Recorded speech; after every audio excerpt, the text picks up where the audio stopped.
शुभू आलास?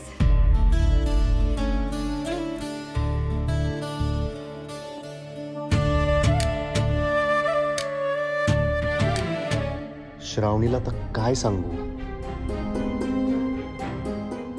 काय रे, काढलास ना फोटो बाबांचा पूजा करताना? आणि कशी झाली पूजा? बाबा कसे आहेत, काय म्हणाले ते सांग ना. शुभू पटपट सांग, मी काय विचारते. ठीक आहेत ना बाबा? छान झाली ना सगळी पूजा? शुभू काही बोलत का नाही, सांग ना पटापट. श्रावणी, साहेब पूजेला मंदिरात आलेच नव्हते. काय? बाबा मंदिरात आलेच नव्हते? होय, साहेबांच्या ऐवजी अलकनंदा मॅडम आल्या, त्यांनीच पूजा केली. हे कसं शक्य आहे शुभू? बरं, पृथ्वी काका आला होता का? तो होता का तिकडे त्यांच्या सोबत? नाही, पृथ्वी साहेब पण नव्हते. मी म्हणतोय ना, फक्त अलकनंदा मॅडम होत्या, त्यांनीच पूजा केली.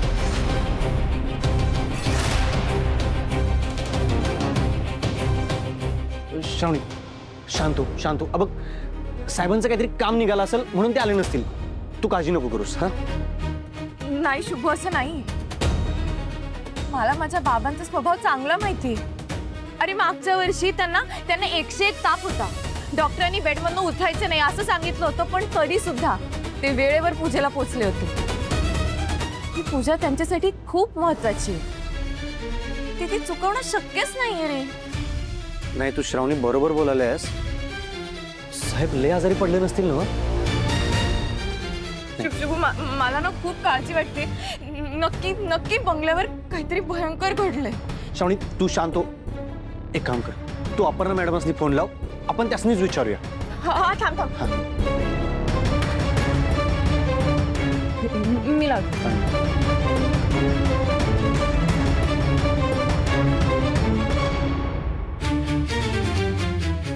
काय गे नट्ट मोगरे, भांडी धुवायला सांगितली तर फोन लावत बसलेस काय?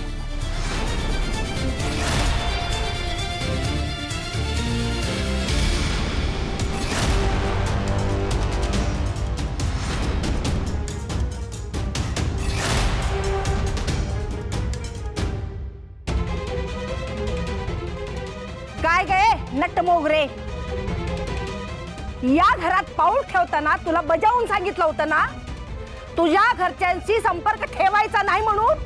हा, मग ह्यो फोन कुणासाठी आणि कशासाठी चोरून करत होतीस तू? आई ऐक ना, शांत हो. मी काय म्हणतो, तिनं फक्त तू मध्ये बोलू नकोस.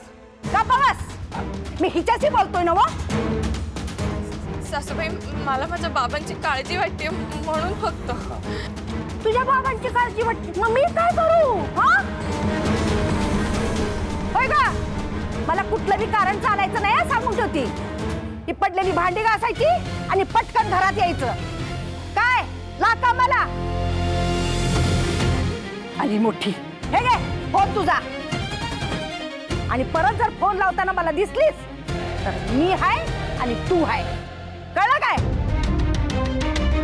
चल बस तिथं.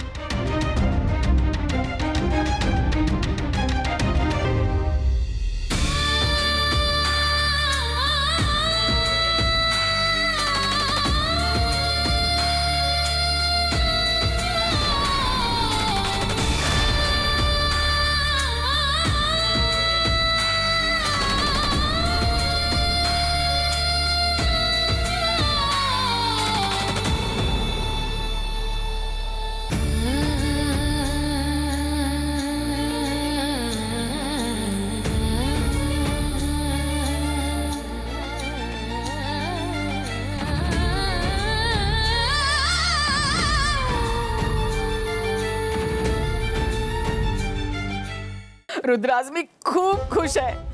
आजचा दिवस माझ्यासाठी खूप मोठा आणि ऐतिहासिक ठरणार आहे. अरे, दरवर्षी विश्वंभर ही पूजा करायला जातो, पण आज त्याच्याऐवजी माझ्या हातून ही पूजा झाली आहे. अख्खा मीडिया, पत्रकार, सगळे लोक होते तिथे आणि माझे खूप फोटो काढले. मला पक्षाच्या भविष्याविषयी प्रश्न विचारले. तू बघ, उद्याच्या सगळ्या पेपर्समध्ये ना फ्रंट पेजला माझेच फोटो असतील. वा मॅडम, तुम्ही जे महत्त्वाचं काम हाती घेतलं ना, त्याची धमाकेदार सुरुवात झाली म्हणायची. धमाकेदार सुरुवात तर झालीच आहे रे रुद्र. या मतदारसंघातून आता माझी आमदारकीची सीट पक्की. नंतर शिक्षण मंत्री तर मीच होणार. राहता राहिला प्रश्न विश्वंभरचा, तर आत्ता त्याची जी अवस्था आहे ना, त्याच्याही पेक्षा भयानक आणि बिकट अवस्था त्याची होणार आहे. मॅडम, पण मला एक प्रश्न पडलाय. म्हणजे आज अचानक विश्वंभर सरांच्या ऐवजी तुमच्या हातून पूजा कशी काय घडली? म्हणजे सर तर पूजेसाठी निघाले होते ना, मग नक्की काय घडलं? हीच तर अलकनंदाची कमाल आहे रुद्र. मी तुला आधी सांगितलं होतं ना, काय? शिरीष घाणेकर नावाचं माझं एक जुनं प्याद आहे. त्याची मानसिक आणि शारीरिक अवस्था मी एखाद्या जिवंत पुतळ्यासारखी करून ठेवली आहे. त्याला विशिष्ट प्रकारच्या गोळ्या देऊन, त्याच गोळ्या सेम मी रोज विश्वंभरला द्यायला सुरुवात केली. काय? आज सकाळी तांदळाच्या खिरीत सुद्धा मी तीच गोळी मिक्स केली होती. म्हणून तर खीर खाल्ल्यानंतर विश्वंभर मंदिरात जाऊच शकला नाही, आणि त्याच्याऐवजी मी गेले आणि माझ्या हातून पूजा झाली. वा. आणि रुद्र, याच्या पुढे त्याच्या प्रत्येक गोष्टीत त्याच्याऐवजी मीच असेल. 100% मॅडम, म्हणलं तुम्हाला. यावेळेस तुमची सीट पक्की. सीट तर पक्कीच.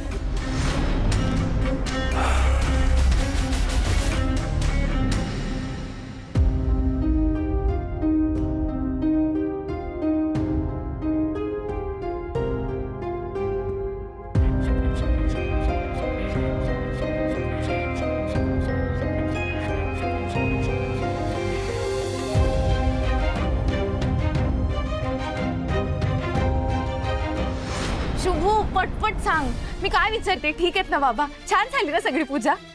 श्रावणी, साहेब पूजेला मंदिरात आलेच नव्हते. काय? साहेबांच्या ऐवजी अलकनंदा मॅडम आल्या, त्यांनीच पूजा केली. पृथ्वी काका आला होता का? तो होता का तिकडे त्यांच्या सोबत? नाही, पृथ्वी साहेब पण नव्हते. मी म्हणतोय ना, फक्त अलकनंदा मॅडम होत्या.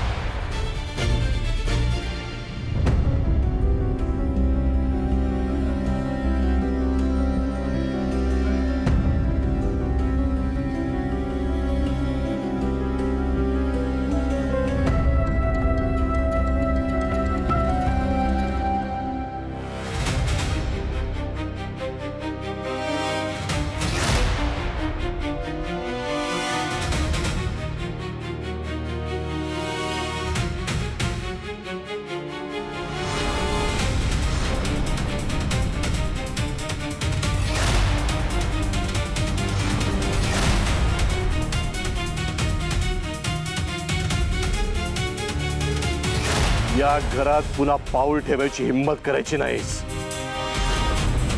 आजपासून तू माझ्यासाठी कायमची मेलीस. सॉरी बाबा, तुमची शपथ मी मोडते, पण माझ्याकडे खरंच दुसरा कुठलाच पर्याय उरला नाही. मला फक्त एकदा डोळे भरून तुम्हाला बघायचं. तुम्ही ठीक आहात ना? मी आजारी तर नाही आहात ना, ह्याची खात्री करून घ्यायची बस.